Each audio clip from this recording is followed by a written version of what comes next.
கரடியும் தேனீக்களும். ஒரு அழகான காட்டுல பயங்கரமான கரடி ஒன்று வாழ்ந்துட்டு இருந்தது. ஒரு நாள் அந்த கரடி ரொம்ப பசியோட காட்டுல உணவுக்காக அலைஞ்சு திரிஞ்சுது. ரொம்ப நேரம் ஆகியும் அதுக்கு சாப்பாடு எதுவும் கிடைக்கல.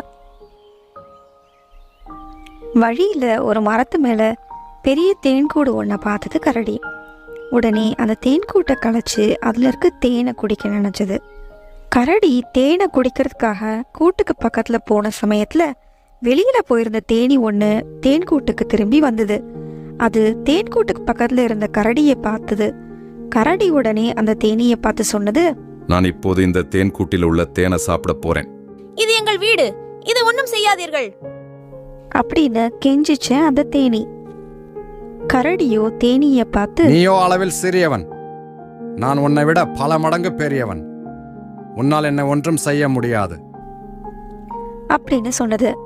நிலைமையை உணர்ந்த தேனி கரடி கிட்ட, எனக்கு ஒரு நிமிடம் அவகாசம் கொடு, நான் என்னுடைய பொருட்களை தேன்கூட்டிலிருந்து எடுத்து சென்று விடுகிறேன் அப்படின்னு சொல்ல கரடியும் அதுக்கு ஒத்துக்குச்சு.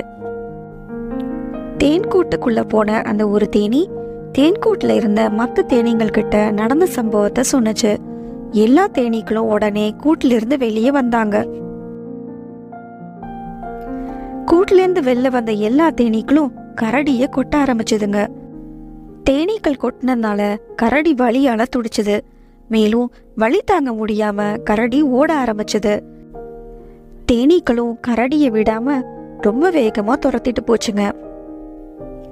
போராட்டத்தின் முடிவுல வேற வழி இல்லாம தேனீக்களிடமிருந்து தப்பிக்க கரடி காட்டுல இருந்த ஒரு ஆத்துல குதிச்சுது. தேனீக்களும் கரடிய மன்னிச்சு தேன்கூட்டுக்கு திரும்பிச்சுங்க. குழந்தைகளே, இந்த கதையிலிருந்து நம்ம தெரிஞ்சுக்கிற பாடம் என்ன? உருவத்தை வச்சு நம்ம யாரையும் அலட்சியம் பண்ணக்கூடாது. Thanks for watching. Please like, share and subscribe.